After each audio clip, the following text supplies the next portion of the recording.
Doctor, ಇದಕ್ಕಿಂತ ಮುಖ್ಯವಾಗಿ ಮೂಡ ವಿಚಾರದಲ್ಲಿ ತಾವು ಒಂದು ಆದೇಶವನ್ನು ಮಾಡಿದ್ವಿ 50-50 ವಿಚಾರದಲ್ಲಿ. ಅದಕ್ಕಿಂತ ಕ್ಲಾರಿಟಿ ಏನು 2023 ನಂತರದ ಹಳೆದ ಏನು? ಈಗ 2019ರಿಂದ 2023 ತನಕ ಏನು ಅವ್ಯವಹಾರ ಆಗಿತ್ತು 50-50 ಸೈಟ್ ತಗೊಳ್ಳೋ ವಿಚಾರದಲ್ಲಿ, ಆ ಸೈಟ್ಗಳನ್ನು ನಾವು ರದ್ದು ಮಾಡಿದ್ದೀವಿ. ಮತ್ತೆ ಇನ್ನು 2019ಕ್ಕಿಂತ ಮುಂಚಿಂದ ಏನು ಸೈಟ್ಗಳಿದ್ವು, ಏನು 2019ರಿಂದ 2023 ತನಕ ಏನು ಅಕ್ರಮವಾಗಿ 50-50 ಇದರೊಳಗೆ ಸ್ಕೀಮ್ನಲ್ಲಿ ಮೂಡ ಸೈಟ್ಗಳನ್ನ ಅಕ್ರಮವಾಗಿ ಕೊಟ್ಟಿದ್ರು, ಪರಿಹಾರ ತೆಗೆದುಕೊಂಡಿದ್ರು, ಆ ಸೈಟ್ಗಳನ್ನ ನಾವು ರದ್ದು ಮಾಡಿದ್ದೀವಿ. 2019ಕ್ಕಿಂತ ಮುಂಚಿಂದು ಏನಿದೆ ಸೈಟ್ಗಳು ಅದನ್ನು ಕೂಡ ನಾವು ಸ್ಕ್ರೂಟಿನೈಸ್ ಮಾಡ್ತಿದ್ದೀವಿ. ಪ್ರತಿಯೊಂದು ಕೇಸು ಕೂಡ ನಾವು ಸ್ಕ್ರೂಟಿನಿ ಮಾಡಿ ಯಾವ್ದು ಜೆನ್ಯೂನು ಯಾವ್ದು ಅವ್ಯವಹಾರ ಆಗಿದೆ ನೋಡ್ಬಿಟ್ಟು ಯಾವ್ದು ಇಲ್ಲಿಗಲ್ ಆಗಿದೆ ಆ ಸೈಟ್ಗಳನ್ನು ಕೂಡ ನಾವು ನಂತರ ರದ್ದು ಮಾಡ್ತೀವಿ. 2023 ನಂತರದಲ್ಲ, 2019ರಿಂದ 23 ಅಂತ ಯಾಕಂದ್ರೆ ಆದೇಶದಲ್ಲಿ 2023 ಆದೇಶ ಆಗ್ತಿದೆ. ಹಾಗಾಗಿ ಬಹಳ ಜನ 2019ರಿಂದ 23 ಸುಮಾರು 1000ಕ್ಕೂ ಮೇಲಿನ ಸೈಟ್ಗಳನ್ನ ನಾವು ರದ್ದು ಮಾಡಿ 1100. 50-50 ಸೈಟ್ಗಳ ಬದಲಿ ನಿವೇಶನ ಸೈಟ್ಗಳು.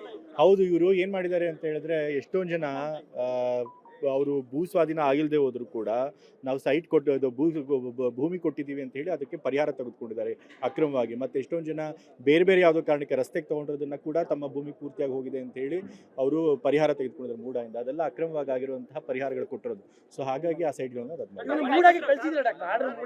ಕಳಿಸಿದೆ. ನಮ್ಗೆ ಗೊತ್ತಿರೋಂಗೆ ನನ್ನ ಮಾತ್ರ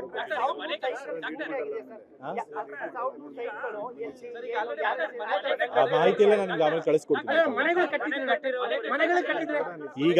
ಈಗ ಮನೆಗಳು ಯಾರಾದ್ರೂ ಕಟ್ಟಿದ್ರೆ ಅದ್ರ ಬಗ್ಗೆ ಕೇಳ್ತೀನಿ, ಎಷ್ಟು ಮನೆಗಳು ಕಟ್ಟಿದ್ದಾರೆ ಅಂತ ಹೇಳಿ. ಅದನ್ನು ಕೂಡ ಏನ್ ಮಾಡ್ಬೇಕಾಗುತ್ತೆ ಕಾನೂನು ಪ್ರಕಾರ ಅದನ್ನ ತಿಳ್ಕೊಂಡು ನಿಮ್ಗೆ ಹೇಳ್ತೀನಿ. ಇವತ್ತು ದಸರಾ ವಿಚಾರ, ದಯವಿಟ್ಟು ನನಗೆ ಪೂರ್ತಿ ಮಾಹಿತಿ ತೆಗೆದುಕೊಂಡು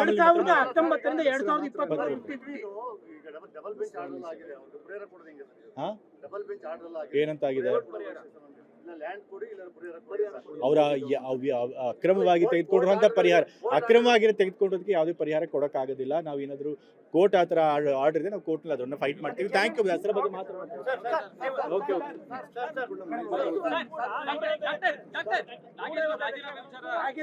ರಾಜೀನಾಮೆ ವಿಚಾರದಲ್ಲಿ ಬಹಳ ದೊಡ್ಡ ಮಟ್ಟ ಕೂಗಿದೆ ಬಿಜೆಪಿ ಅವ್ರದ್ದು. ಪಾದಯಾತ್ರೆ ಕೂಡ ಮಾಡಕ್ ರೆಡಿ ಆಗಿದ್ದಾರೆ. ಅವ್ರು ಮಾಡ್ಲಿ. ಅಸೆಂಬ್ಲಿಲೂ ಕೂಡ ಅದನ್ನೇ ಗಲಾಟೆ ಮಾಡಿದ್ದೀವಿ. ಅಸೆಂಬ್ಲಿಲೂ ಕೂಡ ನಾವು ಚರ್ಚೆಗೆ ಬನ್ನಿ, ನೀವು ಏನೇ ಪ್ರಶ್ನೆ ಕೇಳಿ ಅದಕ್ಕೆ ಸಮಾಧಾನ ಕೊಡೋದಕ್ಕೆ ನಾವು ತಯಾರಿದ್ದೀವಿ ಅಂತ ಹೇಳಿದ್ರು ಕೂಡ ಅವ್ರು ಚರ್ಚೆಗೆ ಬರಲಿಲ್ಲ.